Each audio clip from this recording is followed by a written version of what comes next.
Hello and welcome back to Political Predictions. So as you can tell by the title, this video is going to be about my electoral prediction for the President of the United States 1 week from the election. We are just 1 week away, and that surprises me as much as I'm sure it surprises you. We are that close. The election is in 1 week. This is my electoral prediction.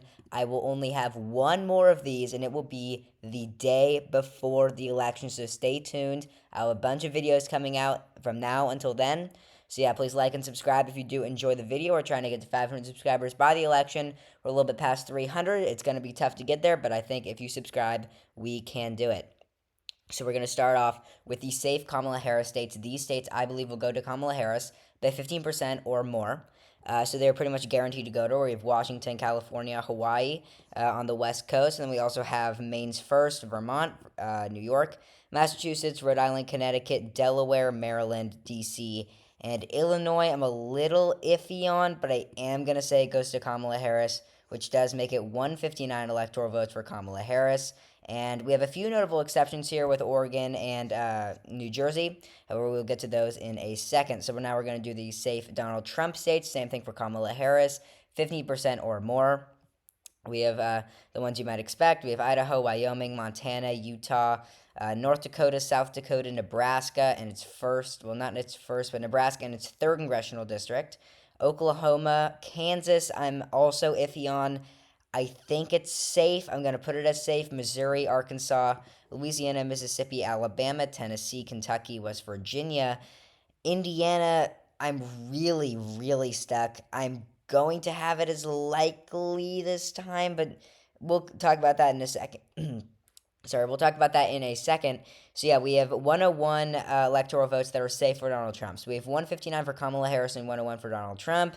So yeah, we can see that the blue states are mostly on the outer edges, and the red states are mostly in the middle. That is just kind of how it goes with these elections. So we have 159 for Kamala Harris and 101 for Donald Trump. So now we're going to move on to the likely states. These states are most likely going to go to either candidate, which is why they're called likely. There are states that I believe will go to either candidate by between 5 and 15%, which means they're going to be pretty solid, especially the ones that are greater margins for those candidates, closer to 10+%. Those ones are pretty safe. However, most of these states, we know where they're going to go. The margin could be a little bit interesting. So yeah, we're going to dive into that right now. I guess we'll do the likely Donald Trump states since he is behind in the electoral vote count right now. We have Indiana, which I just touched on before. Indiana, the thing is, like in 2020, it was Trump plus 60.1. And generally, what you're going to see is most of the states are going to be shifting to the right because the electoral landscape is shifting to the right. Because, I mean, Joe Biden won the popular vote. If we include popular vote here, we can see that he won it by 4%. And in 2016, I mean, Hillary Clinton only won it by 2. I think that this electoral landscape is going to shift extremely far to the right. We can also look at the polls to show that we can see Kamala Harris is up by 1.4 in 2020, according to the polls. Biden was supposed to win by 8.4 on election day. If we look to where we are today, we can see that he's up by 9. I mean, the polling difference is absolutely crazy here, but that's because of the polling error in 2020, which I just made a video on, so go watch that. It'll be my most recent video after this one, probably. So, yeah. So that is one reason. And then Indiana, the reason I think it's going to be shifting to the left is because Indiana, there was Mike Pence. We had the Mike Pence factor with that. However, Indiana and Missouri have followed a very, very similar path. We look at 2008, both of these states were very close. Missouri was actually a bellwether state. It was an extremely close swing state. It was, in fact, the bellwether state. It was like Pennsylvania today. Michigan or Missouri was an incredibly, incredibly close state. However, since then, it has gotten more and more conservative, and it's a similar thing with Indiana. That one was pretty typically more conservative. However, in 2008, it was actually voting to the left of Missouri, which is pretty interesting, which is something that we hadn't seen in decades. I don't even know how long. But yeah, then after that, we can see 2012, both of these states were likely Republican. Indiana was a flip. It flipped 11 points to the right. Missouri did as well. It was Romney plus 10 and then Romney plus 9 in Indiana and Missouri. And then we look at 2016, another big shift. Missouri, Trump plus 18. In Indiana, Trump plus 19. However, a lot of this can be contributed to Mike Pence, who was the former governor of Indiana, who was also Donald Trump's running mate in 2016. He was also Donald Trump's running mate in 2020 when Missouri was plus 15 and Indiana was plus 16. So the difference is only about zero point 0.7 in 2020. And to be honest, I don't think there'll be too much of a difference in the margins if Mike Pence was still in it. However, could Mike Pence convince 0.7% of Indiana voters to vote for Donald Trump? I think so. Or 1.1% of Indiana voters to vote for Donald Trump? I think so. So I do think that Indiana is very narrowly going to be likely. I know there was a very long-winded explanation, but yeah, I think Indiana is going to be likely. I also have Nebraska's first in this category. Nebraska's first was Trump plus 14.9 in 2020. It's also redistricting happened, which is why these Nebraska districts look a little bit different. And it favored Democrats a little bit in Nebraska's first, favored Republicans a little bit in Nebraska's second. Not too much of a difference, but still enough to where I think Nebraska's first will be likely. And then we have South Carolina. South Carolina was Trump plus 12. We're probably going to see a Trump plus 13 or 14, similar to what we saw in 2016. We have Alaska on this list. Alaska was Trump plus 10. It was nearly a single-digit margin. Alaska is a state that is shifting pretty far to the left. Actually, we can see that in Alaska, there was a poll here that showed Trump up by 5, and this was back in September. However, still, I mean, Trump plus 5 is pretty crazy. If Trump plus, that was Kennedy. But yeah, Trump plus 8. Most of these polls actually do show Kamala Harris gaining, which I do think that she does do. I think that Kamala Harris probably loses here by about 8 to 9%. And Alaska, I think, will be a swing state in a few elections, probably 2032. I think Alaska could go Democratic. It'll be really interesting to see what happens with Alaska. I think it will be a swing state eventually. It is not quite ready this election. Then we also have Ohio and Iowa. Both of these states used to be swing states, are now very solid Republican states. I've gone over this quite a bit. Maine second as well. So yeah, that's 149. And then we also have Texas in this category. Texas was Trump plus 5.6. And I think we're probably going to be seeing a similar thing, because if we can see here that from 2016 to 2020 there was a pretty interesting thing. There was a big divide between the north and south of the state. We can see that in the margin from 2016 to 2020, Trump plus 9 in 2016, Trump plus 6 in 2020. So the state overall shifted to the left. However, these southern counties actually shifted to the right. If we look at, for example, Tarrant County, which is Fort Worth. It was Trump plus 8.6 in 2020. It was Biden plus 0.22. And there was a lot of people in this county. I mean, this is Fort Worth. So, yeah, there's a lot of people in this county, and it shifted very far to the left. So that's an example of where Texas shifted to the left. And most of these northern counties, even these very deep red ones, shifted extremely far to the left. However, the southern counties actually shifted to the right. For example, if you look at Duval County, it was Clinton plus 35. 2020, it was Biden plus 2. If we look at Starr County, Clinton plus 60, 2020, Biden plus 5. I didn't even know. That's a 55% shift. A 55% shift in one county. That is just insane in just 4 years. So yes, the South is shifting extremely far to the right, and that is for a lot of reasons. We have Latino voters shifting extremely far to the right. We also have the border. That is the main thing, and in 2024, the border has gotten much worse from 2020. I do think that these southern counties, most of them will actually go Republican. I think Starr County is probably Republican. Duval County probably Republican. The Willacy, Cameron, these counties might be Republican. And counties like Clayburgh and Nueces, these ones will probably be pretty solid for the Republican Party. I really don't see a way for the Democrats to win these. So yeah, I do think that Texas is probably going to be Trump plus 6 or 7. I think that the South support for Donald Trump is going to outweigh the North in Texas, and that Texas will probably be Trump plus 6 or 7. We also have Florida on here. Florida, party registration has been insane for Republicans. I think in 2020, it was actually a party registration advantage for Democrats. There were more Democrats than Republicans in Florida. I could be wrong about that, so don't quote me on that. But in 2024, way more Republicans. I think there's about 1 million more Republicans.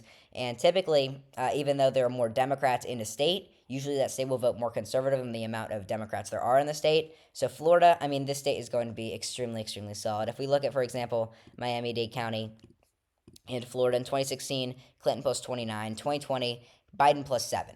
This county shifted extremely far to the right. And also we can see, I think in the congressional district, we can see in Florida, yeah, they actually elected a Republican congressman to the U.S. House to the U.S. House of Representatives in 2022, and they elected him by 23.8%. So this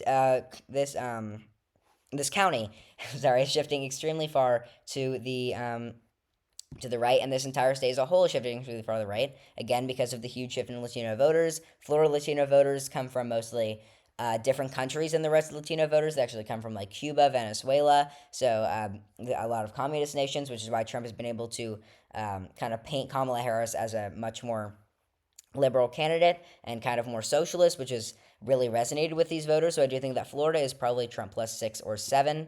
And now we'll do the likely Kamala Harris states. It is now 219 for Donald Trump. Likely Kamala Harris states between 5 and 15% for Kamala Harris. We have Oregon and New Jersey. Both of these states were actually safe for Kamala Harris. However, again, the election is shifting to the right. Oregon, in fact, in 2016, was just Clinton plus 11. This state's definitely going to be likely. And New Jersey, I'm even more confident. I think that will definitely be likely for Kamala Harris because Donald Trump invested a lot of money in the state, especially when Joe Biden was in the race. His deep blue strategy was to invest in New Jersey, Virginia, and Minnesota. And although he was not going to win New Jersey, he was going to make it a little bit closer. So I do think that New Jersey is probably Kamala plus 12, Kamala plus 13. She's still going to win the state, but it will be closer than a lot of people are expecting. We'll see Colorado on this list. Colorado shifted extremely far to the left from 2016. It was Clinton plus 4.9 to Biden plus 13.5. 9% shift to the left. So that state, 100% is going to be likely. It's not going to the Republicans anytime soon, even though it was Republican back in the George Bush days, 2004, 2000. Both of these elections, Colorado went to Bush by pretty solid margins. That is a thing of the past. Now we also have Minnesota, where Tim Walz is from. It was Biden plus 7 in 2020.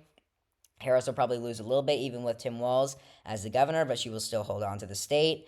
Maine, New Hampshire, Nebraska's second. Maine and New Hampshire, Biden plus 9, Biden plus 7. Donald Trump even pulled out of New Hampshire. Like, he knew that New Hampshire's not going to be a swing state. That's pretty solid. For the Democrats, Nebraska's second shifted extremely far to the left. Nebraska second, Trump plus 2 in 2016 to Trump plus 6 in 2020. Another 9% shift to the left. That one's pretty much far gone for Republicans. We then have Virginia and New Mexico with Latino voters. New Mexico will be really interesting. I'm really excited to see what the margin is in New Mexico because of the Latino voters. However, I don't think it'll be enough to really fully shift the state to the lean margin. However, I do think that it will be much closer. Same thing with Virginia.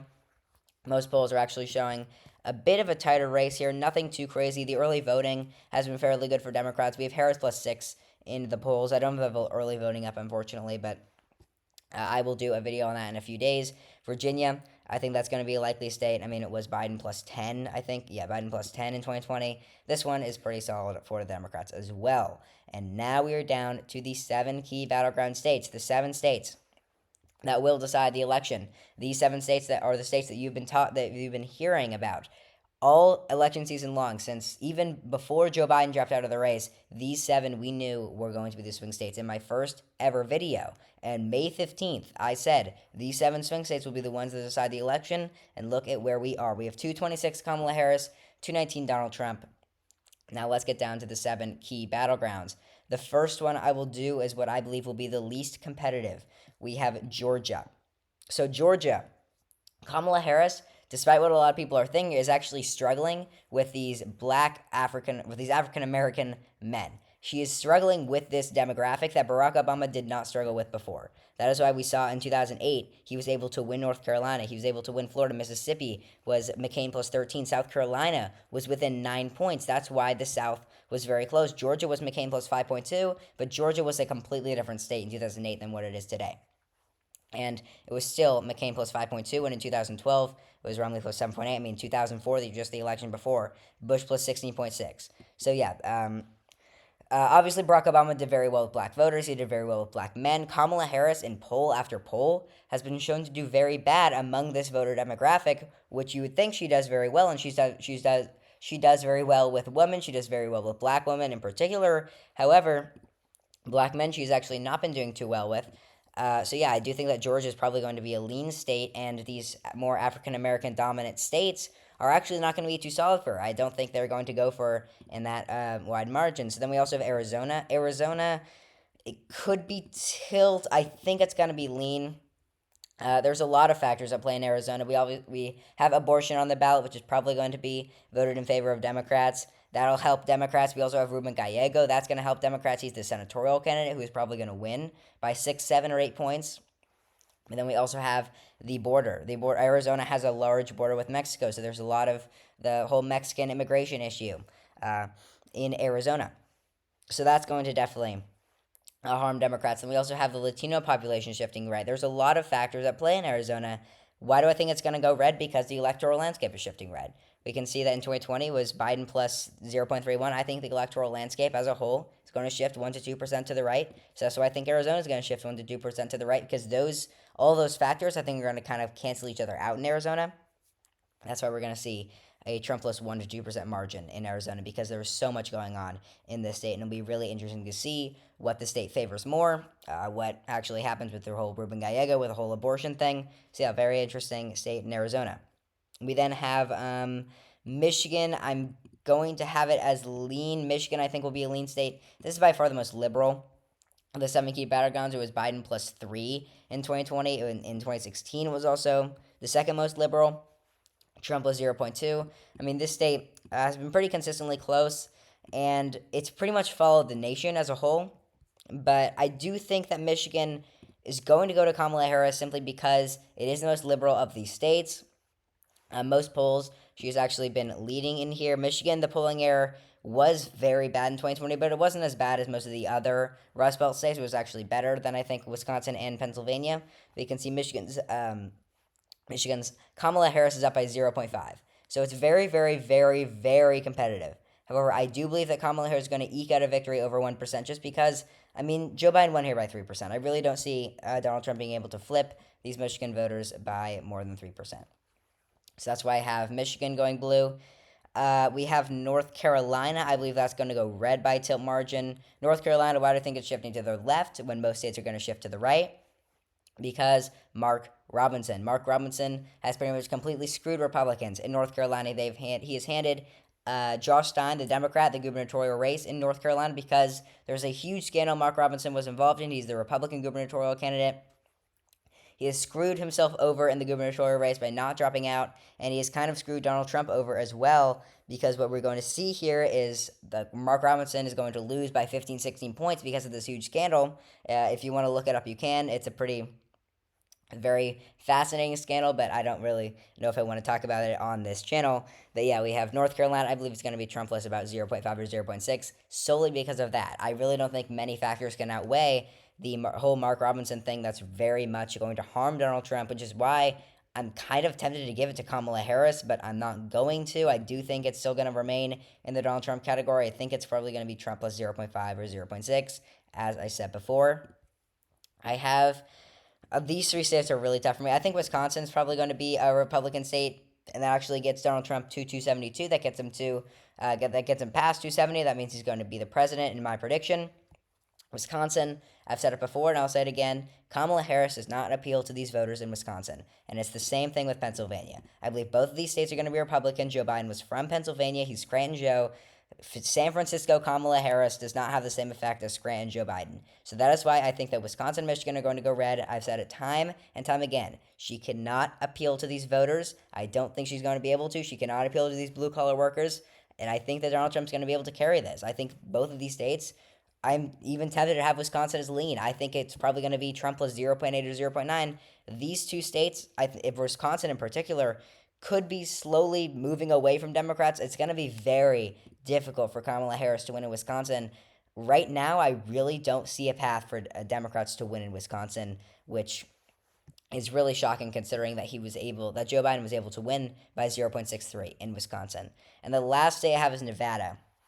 Nevada is really interesting because early voting has been looking very good for Republicans. However, I mean, most polls have consistently overrated Republicans. We're also seeing Democrats perform pretty well in the polls now. So I do think that, I mean, pretty much this entire time I've had Nevada going to Kamala Harris. However, because of that early voting, which trumps everything, I mean, it is voting. It's voting demographics. We're seeing the actual election take place. That's why I'm giving it to Donald Trump, because Donald Trump currently has a big lead in the early voting.